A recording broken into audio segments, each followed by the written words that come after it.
በጣም በቅናሽ ዋጋ 760 ብር እናስረክባለን። ይሄም ከሰው እጅ ንክኪ ንጹህ መሆኑን ያሳያል። ፓኬጂንጉ ድረስ እስኪደርስ እንደምታዩ የሚያምር ቺፕስ ነው ያወጣነው። በዛ ፕሮሰስ ውስጥ ማለፉ ለድንቹ ምንድነው ጥቅሙ? ቺፕሱ ሲሰራ ምን እንዲሆን ይረዳዋል? ከአንድ ካርቶን ጀምሮ መግዛት፣ ማከፋፈል፣ መሸጥ ይችላሉ ማለት ነው። ማንኛውም ስራ አጥ የተቀመጠ ስራ ለመፍጠር ከኛ ጋር መስራት የሚፈልግ ሰው ካለ ከአንድ ካርቶን ጀምሮ ተረክቦ ማከፋፈል ይችላል። እንደምታዩ አረፋ ኤር ፓምፕ አለ፣ ዋተር ፓምፕ አለ። እንዲያጥቦ ስታክቱን እዛው እንዲያስቀር ነው ዋናው ዓላማ። ንጹህ ድንቹ ነው ወደ ብላንቺንግ መግባት ያለበት። ቺፕሱ ላይ የተጣበቀ ወይም የቀረ ዘይት ካለ እነዛ ዘይቶችን ለማድረቅ ነው የሚጠቅመን ማለት ነው። በጣም ኳሊቲው ጥራቱን በጠበቀ የራሱ ኤክስፓየር ዴት አለው፣ ፕሮዳክሽን ዴት አለው።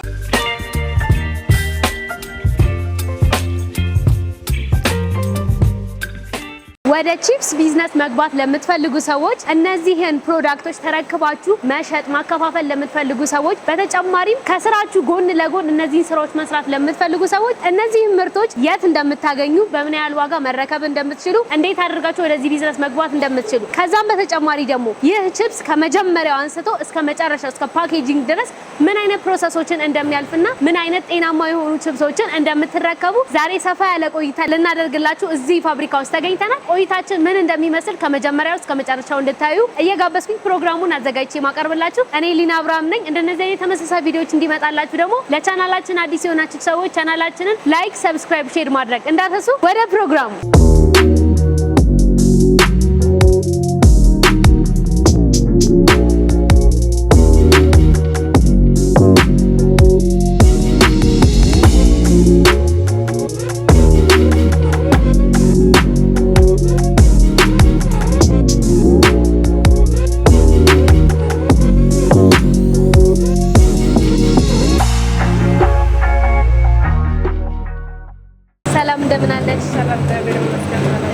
እግዚአብሔር ይመስገን በጣም ደህና ነኝ። ራስሽን አስተዋውቂልን በቅድሚያ እና ደግሞ ዛሬ የት ነው የተገኘ ነው? በጣም አመሰግናለሁ። ስሜ ትዕግስት አለም እባላለሁ። እሺ፣ የኢትዮጵያ ምግብ ማቀነባበሪያ ፋብሪካ ውስጥ የፓኬጂንግ ሲኒየር ኦፕሬተር ነኝ። በጣም ደስ ይላል። እሺ፣ እንግዲህ ይህንን ድርጅት ለመጎብኘት ነው እዚህ የተገኘ ነው። እስቲ ከመጀመሪያው አንስቶ ከድንች መረጣው አንስቶ ፕሮሰሱን አጠቃላይ ወደ የፋብሪካ ፕሮሰሱን ማየት ብንችል። እሺ፣ በጣም ደስ ይለኛል። አመሰግናለሁ በድጋሚ። በመጀመሪያ ድንቹን ከታወቁ ገበሬዎች ነው አስመርጠን የምናስመጣው። የቺፕስ የሚሆን ድንች መርጠን ነው የምናስመጣው። አብዛኛውን ድንቾቹ ትንሽ ሸምጠጥ ያሉ መሆን አለባቸው። ከዛ ድንቹ ተመርጦ ከመጣ በኋላ ጥራት ያለ ድንች ከመጣ በኋላ ሂደቱን በአካል ነው። እሺ፣ ደስ ይለኛል። እንደነገርኩሽ ድንቹ ተመርጦ ከመጣልን በኋላ ወደ መላጫና ማጠቢያ ክፍል እዚህ ውስጥ ያጥበዋል፣ ልጦ ያወጣልናል። ልጦ ካወጣልን በኋላ ልክ ወደዚህ እንመጣለን። ይሄኛው ፒከር ይባላል። አሁን ለምሳሌ ኦቨርሳይዝ የሆነ ድንች አለ። ኦቨርሳይዝ የሆነውን ስላይሰሩ እንዳያበላሽብን ከሁለት እናደርገዋለን። ልክ አቆራረጡ እንደዚህ በግማሽ። ለምሳሌ ይሄኛው ትልቅ ነው፣ ይሄን ከሁለት እናደርጋለን ማለት ነው። ከዛ በመቀጠል ይሄኛው ወደ ስላይሰር የሚወስድልን ቤት ነው። እንደምታዩ ወደ ስላይሰር ክፍል እየገባ ነው። ስላይስ አድርጎ አጥቦ ፖስት ይባላል። እዚህ ጋር ወደ ስላይሰር እየገባልን ነው። ስላይስ አድርጎ እዚህ ላይ እንደምትመለከቱው ዋተር ፓምፕ እና ኤር ፓምፕ አለው። እዚህ ጋር ስታርቹን እንዲያስቀርልን ነው ዋናው ዓላማው። እዚህ ጋር በንጹህ ውሃዎች ሳይቆሽሽ ይቀያየራሉ። በየሰዓቱ እያየን ውሃዎች ቶሎ መቆሸሽ ስለሌለበት ውሃዎቹ ይቀየራሉ። ያ ማለት እዛ ጋር ያለው ውሃ እንደ ቆሸሸ ሰታዩ ትቀይሩታላችሁ እንጂ ሁሌ እንደዛው እንዳለ ይቆያል ማለት አይደለም። በየሰዓቱ በየደቂቃው ምን ይዝበታለን እንዳይቆሽሽ ውሃ ቶሎ እንቀይርለታለን። በንጹህ ውሃ ነው ስታርቹ ዘው ይቀራል። ስታርቹ ከወጣ በኋላ በንጹህ ውሃ ታጥቦ ወደ ብላንቺንግ ወይም ወደ መቀቀያ ይሄዳል ማለት ነው። አሁን በዛ ፕሮሰስ ውስጥ ማለፉ ለድንቹ ምንድነው ጥቅሙ? ወይም ደግሞ ቺፕሱ ሲሰራ ምን እንዲሆን ይረዳዋል? ቺፕስ ሲሰራ አንደኛ ቺፕስ በተፈጥሮ ውሃማ ክፍል ነው ይዞ የሚመጣው ስታርች ልምክክ የሚለው ነገር ስታርች ነው። ስታርቹ እዛው ከቀረ ማለት በስርዓት እንዲቀቅል ያደርገዋል። በኋላ ደግሞ ከተቀቀለ በኋላ ፍራየር ላይ በደንብ ስሙዝሊ ሆኖ እንዲያልፍ ያደርገዋል ማለት ነው። በቀጣይ የምናየው ሂደት ምንድነው? ብላንቺንግ አለ። ብላንቺንግ ብዬሻለሁ። ይሄኛው እያለቀለቀ ነው የሚሄደው ማለት ነው። ከመጀመሪያ ከነበረ እያለቀለቀ እያጠበ ስታርቹን ወደ ብላንቺንግ መግባት የለበት። ስታርቹ እዛው እንደምታየው አረፋ ኤር ፓምፕ አለ፣ ዋተር ፓምፕ አለ። እንዲያጥቡ ስታርቹን እዛው እንዲያስቀር ነው ዋናው ዓላማ። ንጹህ ድንቹ ነው ወደ ብላንቺንግ መግባት ያለበት። እሷ የምትለቅመው እዚህ ጋርስ ያለው ፕሮሰስ ምንድነው? እዚህ ላይ እሺ፣ እሷ እየለቀመች ያለው ደቃቅ አሉ ስላይስ ሲያደርግልን ሲሽከረከር ትንሽ የደቀቁ ይደቀቃል። ደቃቅ ቺፕስ በምንም አይነት ሁኔታ መታሸግ የለበትም። ዋናዎቹ ናቸው መግባት ያለበት። ለዛ ነው እየለቀመችልን ያለ። ከዛ ብላንቺንግ ቴምፕሬቸር አለ። ይኸው እንደምታየው አሁን 75 ላይ ነው ያለ። ውሃ ለመሞቅ 100 ዲግሪ ሴልሲየስ መሆን ያለበት። ብላንች የሚያደርገው ቢያንስ ከ75 እስከ 80 ዲግሪ መሞቅ አለበት። ውሃው መፍላት አለበት ከ75 እስከ 80። እንደምታየው አሁን 75 ላይ ነው ብላንች እያደረገልን ያለ። በዚያ ውስጥ በምንፈልገው ቺፕሱ በደንብ መብሰልም የለበትም፣ በደንብም ደግሞ ጥሬ መሆን የለበትም። በኋላ ፍራየር ስናደርግ በትክክል ፍራየር አድርጎ እንዲወጣልን በ75 ዲግሪ ላይ እስከሚደርስ ጠብቀን እዚህ ጋር እንዲቀቀል እናደርጋለን ማለት ነው። ይሄኛው እንደ ስቲም ነው የሚያገለግለው ማለት ነው። ይሁን የስቲም አገልግሎት ነው የሚሰጠው። የስቲም አገልግሎት በጣም ጥሩ። ከዛ በኋላ እንደነገርኩሽ ብላንች አድርጎ ከወጣ በኋላ ዲዋተሪንግ ይባላል። ኤር ነው ይሄ እንደምታየው ንፋስ አለ እዚህ ጋር። ውሃዎች እንደዛ ከብላንች ጋር ቀጥታ እየወጣ ያለ በደንብ እንዲያደርቅልን ውሃዎችን እንዲያደርቅልን እንዲያጠፈጥፍልን ፍራየር ሲገባ ስታርቹም መለቅ አለበት። ውሃው ትንሽ መጠጥ ብሎ እንዲገባ እዚህ ጋር እንደምታየው ኤር ነው እዚህ ጋር ዲዋተሪንግ ይባላል ማለት። ስለዛ እዛ ጋር በስቲም ገንፈል ብሎ የወጣው ድንች እዚህ ጋር ደግሞ በአየር ወይም ደግሞ ቀዝቃዛ አየር እንዲያገኘው ተደርጎ ነው ቀጣይ ወደሚያልፈው ፕሮሰስ የሚገባው። በትክክል በጣም አሪፍ። ይሄኛው ሂደት ምን ይጠቅመዋል? ድንቹ ምን አይነት አገልግሎት ያገኛል? እሺ እንደነገርኩሽ አሁን ዋናው አገልግሎቱ የኤሩ ዋናው አገልግሎት ምንድነው? እዛ ጋር ስታርቹ ትቶ መጥቷል። ብላንች ገብቷል። ብላንች ከገባ በኋላ ድንች ከብላንች ቀጥታ እንደወጣ ውሃ ይኖረው ተቀልጥሎ እንደወጣ ውሃ ይኖረዋል ማለት ነው። ያን ውሃ እንዲያደርቅልን ትንሽ መጠጥ ብሎ ልክ ወደ ፍራየር ሲገባ መጠጥ ብሎ እንዲገባልን ይረዳናል ማለት ነው። በጣም አሪፍ። እስከዚህ መጣ። መጨረሻ ላይ አሁን ዋናው ላይ ደረስን ማለት ነው። ፍራየራችን ላይ ደረስን። እሺ ከዛ በኋላ ፍራየር ወይም መጥበሻ ክፍል ነው። እዚህ ጋር ራሱን የቻለ ቴምፕሬቸር አለው መጥበሻችን። ስላይስ ሆኖ ተለቅሞ ጥራቱን ጠብቆ የመጣ ድንች ቀጥታ ፍራየር ላይ ይገባል። እሺ የቴምፕሬቸራችን እንደምታየው ከ175 እስከ 180 ዲግሪ ድረስ ቴምፕሬቸር ይሞቀልን ከደረሰ በኋላ 180 ከ175 ከ180 ባለ ጋፕ ውስጥ ዘይታችን ከሞቀ በኋላ ቺፕሱ ይገባልናል ማለት ነው። ከዛ በኋላ ስፒዳችን አጀስት እናደርጋለን።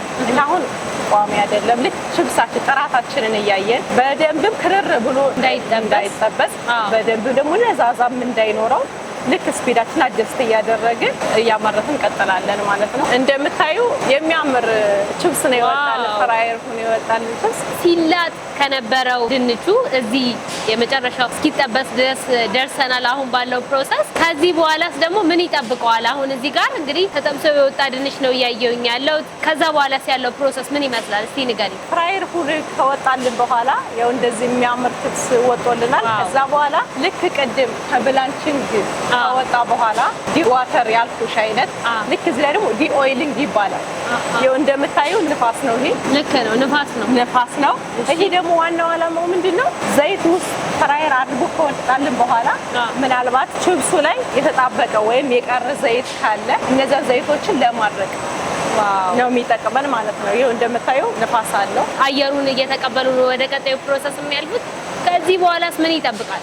ዲኦይሊንግ ካየን በኋላ ቀጥታ ምንድነው እንደምታያቸው ልጆቹ በስርዓት ጓንት ለብሰው እዚህ ጋር የሚያደርጉት ምንድነው መልቀሚያ ቦታ ነው። እዚህ ጋር እንደምታያቸው ልጆቹ እሺ፣ ጥራቱን በጠበቀ መንገድ የወጣውን ቺፕስ ከዚህም በላይ ጥራቱን እንዲጠብቅ ደግሞ ምናልባት ከለሩ የቀየረ ትንሽም ቢሆን ኳሊቲውን የጠበቀ ቺፕስ ነው እንድናወጣ የምንፈልገው እና ትንሽም ቢሆን ያረረ ትንሽም ቢሆን እርጥብ ለዘዝ የሚል ቺፕስ መውጣት ስለሌለበት ምናልባት ያን ማሽን አልፎ እንደዚህ ከደረሰ በኋላ እንደምታያቸው በዚህ መልኩ እየለቀሙ ጥራት ያለውን ወደ በዚህ ያስገባሉ ማለት ነው። በመጨረሻ እዚህ ጋር ሲዝኒንግ ይባላል። ሲዝኒንግ ማለት ምንድነው? ፍሌቨሮችን የምንጨምርበት። አሁን እኛ እየተጠቀምን ያለ በሶስት አይነት ፍሌቨር ነው። ምንድናቸው እነሱ? አንደኛው ቺሊ ይባላል፣ ሁለተኛው ፋብሪካ ፍሌቨር ይባላል፣ ሶስተኛው ካቻፕ ፍሌቨር በሚባል ነው። ዛሬ ላይ ያገኛችሁን ቺሊ በሚባል ፍሌቨር እያመረትን እንገኛለን ማለት ነው። ትንሽ የማቃጠል ቴስት ያለው አይነት ነው። ማቃጠል ሆኖ ደስ የሚል የማቃጠል ስሜት ቢኖረውም ስፈዩ ደስ ይላል። ደስ የሚል ነው። በጣም አሪፍ። እንግዲህ እስኪ ቀምሰው ቸኩያለሁ። እዚህ ጋር የሱም ፕሮሰስ ነው እያሳለፍን ያለ ነው ማለት ነው። እናንተ ጋር ወይም ደግሞ በተቋማችሁ ከሚዘጋጁት ችፕሶች መካከል በሶስት በተለያየ አይነት ፍሌቨር እንደምታቀርቡ ነግረሽኛል። ዛሬኛ ቺሊ ላይ ነው የደረስነው። ይሄኛው ሂደት ምንድነው የሚባለው? እዚህ ጋር ብቻ ነው ሲዝኒንጉ የሚያልቀው ወይንስ ቀጣይ ፕሮሰስ ይኖረዋል? ቀጣይ ፕሮሰስ አለው። እሺ ሲዝኒንጉ እዚህ ጋር ሲዝኒንጉን ብቻ የምናስገባበት ቦታ ነው እንደምታዩ። ይሄ የሲዝኒንግ ቦታ ነው። ከዛ በኋላ ዋናው ዓላማው ምንድነው? ይሄ ሮቴት የሚያደርገው ሲዝኒንግ ማሽን ይባላል። ሲዝኒንጉ እዚህ ጋር ይቀመጣል። እዚህ ጋር ሲዝኒንግ ማሽን ምንድነው ዋናው ዓላማው? እንደዚህ ሮቴት የሚያደርገው ችፕሱንና ፍሌቨሩን የማደባለቅ የማዋሃድ ዓላማ ነው ያለው ማለት ነው። እንደምታዩ በዚህ መልኩ እያዋሃደ አንዱ ላይ ሳይበዛብን አንዱ ላይ እንዳያንሰው ልክ ከዚህ ጀምሮ እስከዛ ድረስ በኩል መጠን እያዋሃደው ይሄዳል ማለት ነው። መልካም። እንደምታዩ ሲዝኒንግ ማሽን ከጨረስን በኋላ ወደ መጨረሻውና ወደ ፓኬጂንግ ማሽን ያልፍልናል በቤት አማካኝነት ማለት ነው። በዚህ መንገድ ነው ወደ ፓኬጂንግ የሚሄደው ማለት ነው። የየራሳቸው ክፍል አላቸው። ዋው! ይሄም ከሰው እጅ ንክኪ ንጹህ መሆኑን ያሳያል። ፓኬጂንጉ ድረስ እስኪደርስ ቀደም ብለን በነበረው ሂደትም ደግሞ ሁሉም ሰው የሚጠበቀውን አይነት ማቴሪያል ተጠቅሞ ነው ሲሰራ የተመለከቱት። በጣም ደስ ይላል። በቃ ከዚህ በኋላ ይታሸጋል ማለት ነው። አናገኘውም። ይታሸጋል፣ አናገኘውም። ከዚህ በኋላ ችፕሱን ማየት አንችልም። ወደ ፓኬጂንግ ማሽን ልውሰድሽ። እሺ።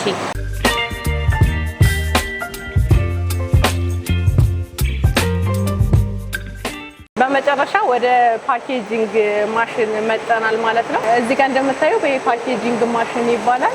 እንደነገርኩሽ ሁሉም አውቶማቲክ ማሽኖች ናቸው። ልክ እዚህ ጋር እንደምታዩ አድስት እናደርጋለን። እዚህ ጋር እያመረትን ነው አሁን 30 ግራም ዋው! በቺሊ ፍሌቨር 30 ግራም እያመረትን እንገኛለን።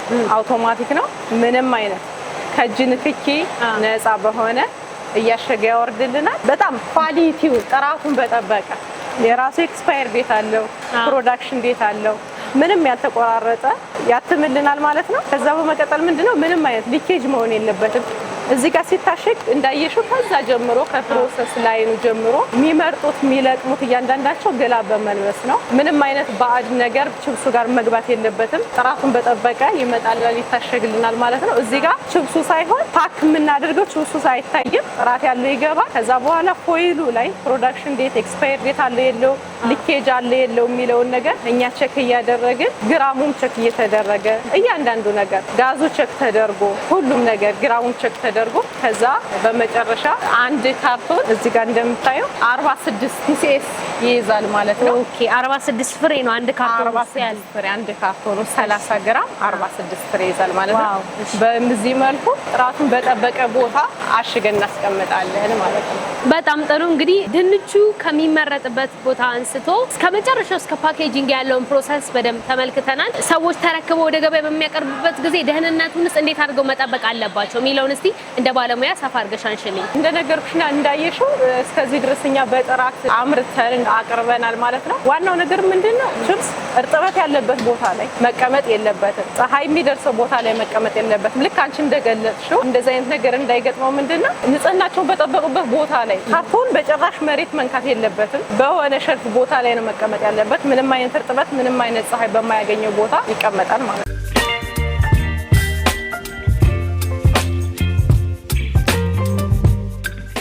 መልካም። እንግዲህ ቀደም ሲል ፓኬጂንግ አይተን ነበረ። 3 ፍሌቨሮች እንደምታመርቱ ነግረሽኛል። እስቲ እዚህ ጋር ደግሞ ኦሬዲ ፓክ ተደርገው ለገበያ የሚቀርቡ ፕሮዳክቶች እያየሁኝ ያለውትና እስቲ ቀደም ብለሽ የነገርሽኝን ፍሌቨር አይነቶች አንድ ባንድ ንገሪ። እሺ፣ እዛ ፓኬጂንግ ጨርሰን መጠናል። እንደምታያቸው አንቺም እንደምትመለከታቸው ፓክ የተደረጉ ናቸው። እዛ እንደነገርኩሽ 3 አይነት ፍሌቨር ነው ምርታችን እያመረትን ያለ። በምታያቸው መንገድ ነው። ካቻፕ ይባላል ይሄኛው። እንደዚህ በሚያምር ሁኔታ ፓክ ተደርጎ፣ ሁለተኛው ፋብሪካ ፍሌቨር እንለዋለን። በዚህ መልኩ ነው ከለሩ።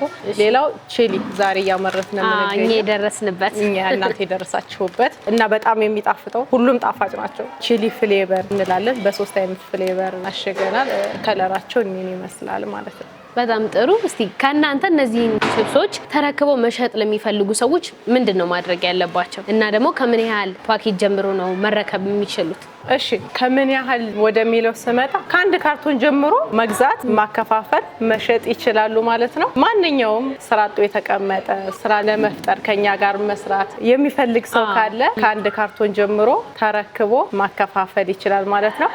አዲስ አበባ ውስጥ ባሉ ከተሞችም ይሁን እስከ ክፍለ ሀገር ድረስ ወስደው ማከፋፈል መሸጥ ይችላሉ ማለት ነው። መልካም። የአንድ ካርቶን ዋጋው ስንት ነው ማለት ነው? እሺ የአንድ ካርቶን ዋጋው እንደነገርኩሽ አንድ ካርቶን ውስጥ 46 ፒሲኤስ ይይዛል ማለት ነው። በጣም በቅናሽ ዋጋ 760 ብር እናስረክባለን ማለት ነው። በጣም ደስ ይላል። እናንተ ማግኘት የሚፈልጉ ሰዎች አድራሻቸው የት ይገኛል? አድራሻችን እነዚህን ቺፕሶች ተረክበው ማከፋፈል የሚችሉ ሰዎች ከስክሪኑ በታች ባስቀመጥናቸው ስልክ ቁጥሮች ደውለው ማግኘት ይችላሉ ማለት ነው። በጣም አድርጌ አመሰግናለሁ። እኔም አመሰግናለሁ።